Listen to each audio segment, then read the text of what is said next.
Hello and welcome back to KTV, week 3 of Big and Small. We're big, these hands are small, and other things that we'll show you have the same attributes. I'm Jarrett. I'm Eric, and before we jump back into the story of Job, we have another mini game to play with our tiny hands. What do we have today, Jarrett? We have Mini Jenga. Ooh, Jenga. Jingle, Mini jangle, Jenga. I've played the giant Jenga, never the mini Jenga. Yeah. How fun! And we have these little tiny pokers? normal sized paper clips that turn into, yes, tiny Jenga pokers for us to play with our tiny hands. Very good. Let us flip over the Okay, Jengas. let the games begin. Let the Jengas roll. Okay. Now, Jenga on. Jenga. I'm gonna Jenga on. All right, Eric's going first. If you're unfamiliar with the rules of Jenga, you have to poke out one of the little blocks of wood, and without any others falling, and then place it at the top, on top of the wood. Oh, he's got to get his other hand to grab. Yeah. Okay, very nice, very nice. Yes. Oh, that was close. I don't know if I'm breaking rules here, but It's a tiny Jenga, so Okay. rules schmools, as they say. don't breathe so hard. Thanks. Giving me Wait, some breathe as hard strategy as you tips. want. Let's blow this tower over. Hey, watch your breathing during my turn, man. All right. See, I throw all Jingle, the way jangle, down. Jenga. Go Okay, ahead. let's jangle this up.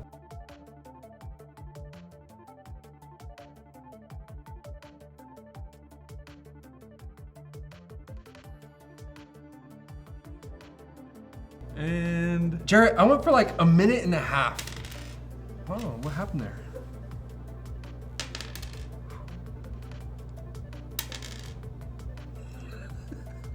it's coming.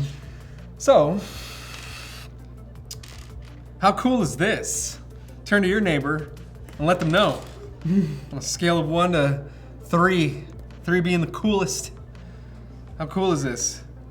Jarrett. Well, all that jangle, none of that jingle. I don't know, but why don't we move on to worship? Yeah. Let's worship. Well, amen. Do me a favor, would you stand up? We are glad you're here. Whether you're here in person or online, we get the great opportunity to worship God today, celebrate a God who fights our battles for us. Let's sing it out. When all I see is a battle, you see my victory.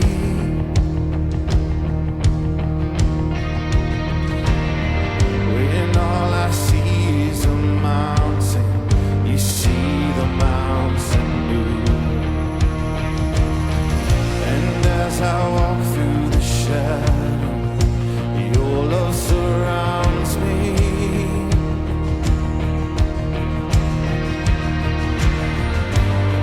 There's nothing to fear now, for I am safe with you. So when I will fight on my knees with my hands lifted high. Oh God, the battle belongs to you, and every fear I will lay at your feet. I'll sing through the night. Oh God, the battle belongs to you.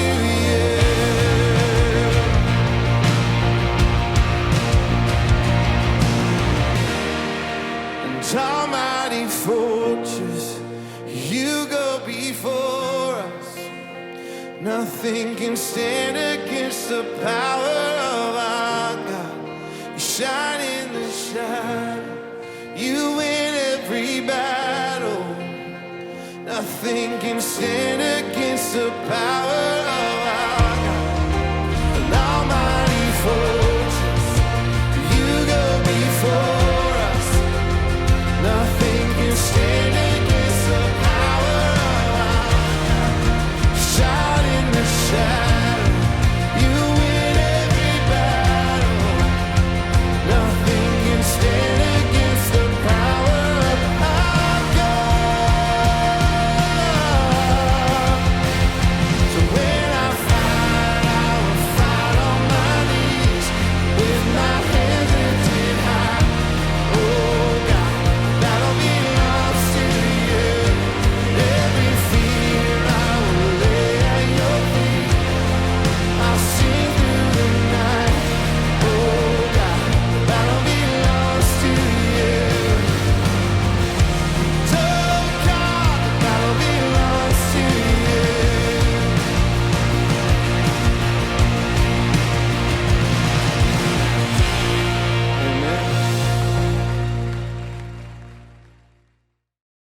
At this point in the story, our friend Job has been through a lot. Yeah. I bet he's wondering why all these things are happening to him. Probably. Have you ever wondered why something was happening to you? Oh yeah, I definitely have. Me too. Yeah. Job asked God the same question. We're about to see God answer Job. Pause this video and read Job 38, 4 through 7, and 34 to 35. And we'll check in with Carl.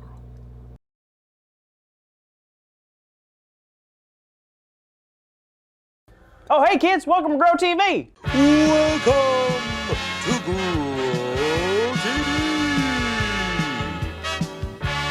Hosted by Carl. Where we have fun with our friends, talk about Jesus, and go over everything the Bible has to offer. Now once again, welcome to Grow TV. Thank goodness you're here. I really need your help. Oh man, am I happy to see y'all. I thought I was a goner. So here's the situation. You see this behind me? Really, really weird, right? Well, the other day I was walking through my backyard, and then all of a sudden, I fell down a really deep hole. I fell forever. And then suddenly, I ended up here. Where's here, you ask? That is a good question. I have no idea. Like, I've sat here and wondered where I am for hours. All I've done is wonder in this land. I don't know, might as well call it Wonderland or something. That doesn't sound so good. Anywho, y'all have any guesses where I am? Because I figured if I found out where I am, I could get out of here. You know what I'm saying? So take a good look. Got any ideas? Carl? Jada, how are you? Good, how are you? Oh, you know, as good as I can be right now. Huh. By the way, where are you right now? Your guess is as good as mine. I just told the kids that I fell down this crazy hole, and now I'm here. Well, have you tried doing the rhyme? Rhyme? What are you talking about? You don't know about the rhyme? I thought everyone knew about the rhyme. Well, I haven't. What is it? Well, whenever you're lost, you say the rhyme, and just like that, you'll be found and know exactly where you are. Are you kidding? What's the rhyme? Tell me the rhyme. Okay. It goes, Roger, Dodger, Buttercup. Roger, Dodger, Buttercup. Rumble, crumble, guzzle, flup. Rumble, crumble, goozer plup. Why didn't it work? Was that a joke? Did you make that up? I did. It was pretty good though, right? No, it wasn't, Jada. I'm fighting for my life over here and you're making me act like a citizen of Whoville. Sorry, I couldn't help myself. It's all right, but seriously, you know how to get me out of here? I actually do. It's kind of a crazy idea though. Crazier than that rhyme? Not really. Okay, what is it? All right, here it is. Back up. Back up? Yeah, I think it might help. Okay, if you think so. Whoa, I know this place. It's our local fairground. Thanks, Jada. No problem, Carl. How'd you know that's gonna work? I had a hunch. And sometimes it helps to see the bigger picture. The bigger picture? What do you mean by that? Well, it was hard to tell where you were just by the little we saw, but backing up showed us the bigger picture and helped us realize what the situation really was. Wow, that's really smart. Thanks, Carl. It helped Job, so I figured it would help you. Job was stuck at a local fair? No, not exactly. You see, Job was going through a rough time. Yeah, that's the understatement of the year. Last week, we talked about how Job's feelings were so big that he needed to talk to God, and God listened. And that's the end, folks. Well, not really.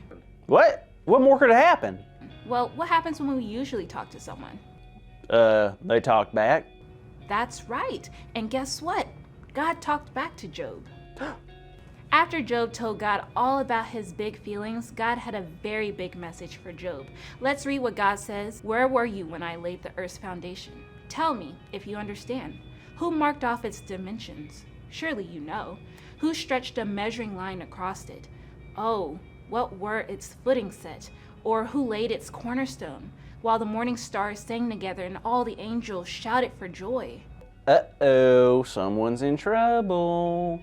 It's nothing like that. I think God was trying to get Job to understand that there was so much he knew nothing about.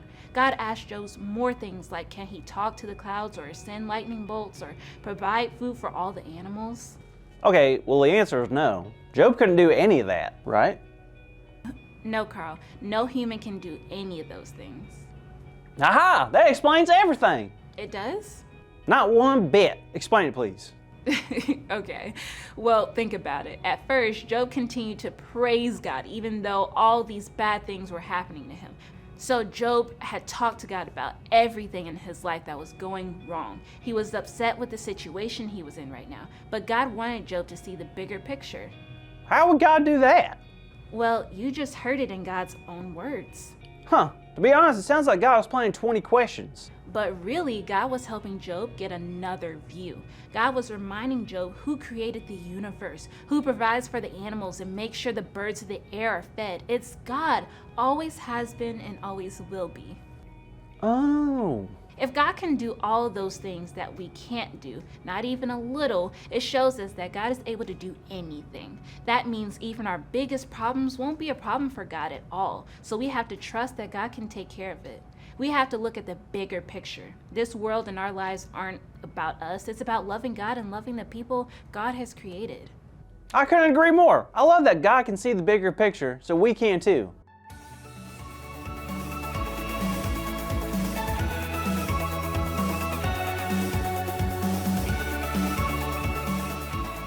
Well, you heard it. The big idea is that God sees the big picture. So let's say it out loud on the count of 3.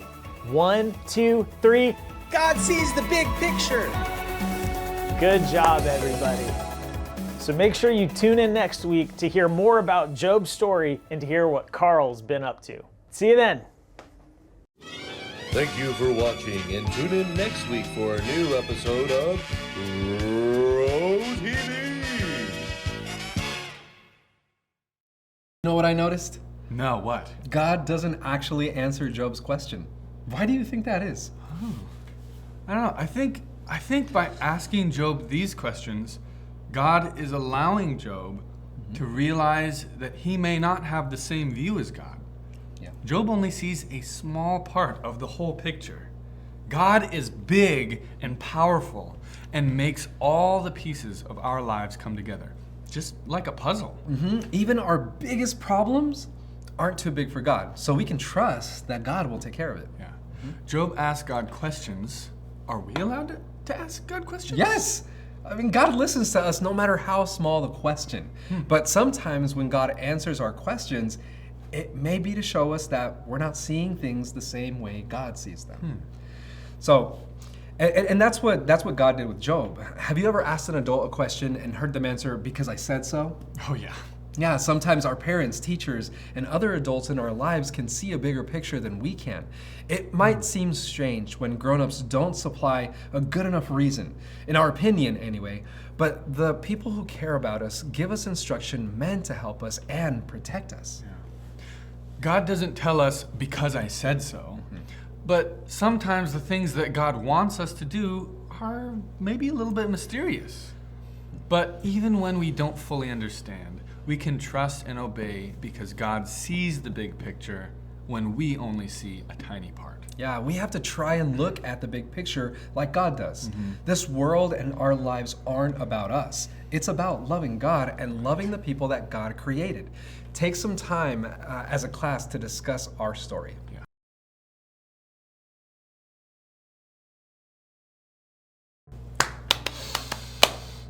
Oh, Jarrett. Oh, Eric. Do you know what time it is, my friend? No, not actually like the real time. Oh. Do you know what time it is? Tell me.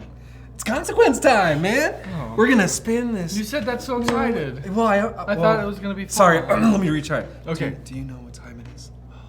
What time is it, Eric? It's consequence time. Yeah. Okay. We're gonna give this sad wheel a spin. Okay. All right. Hold on. It's part of it. It's part of it. Hold on, Jarrett. You're gonna give yourself a worse consequence. You don't want that. It's number 3. We got orange 3. Oh, he gets to do dodgeball. Hey! I almost said That sounds pretty good. bodge doll.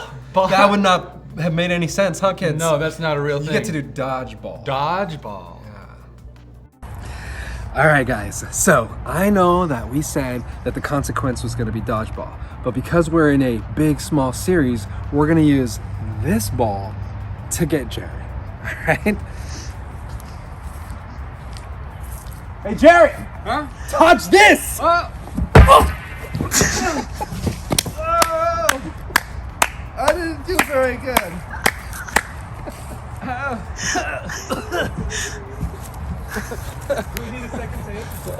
I didn't dodge it. Okay, guys, that's it for this week's episode of KTV. We'll see you back next week for our next episode. Bye, guys.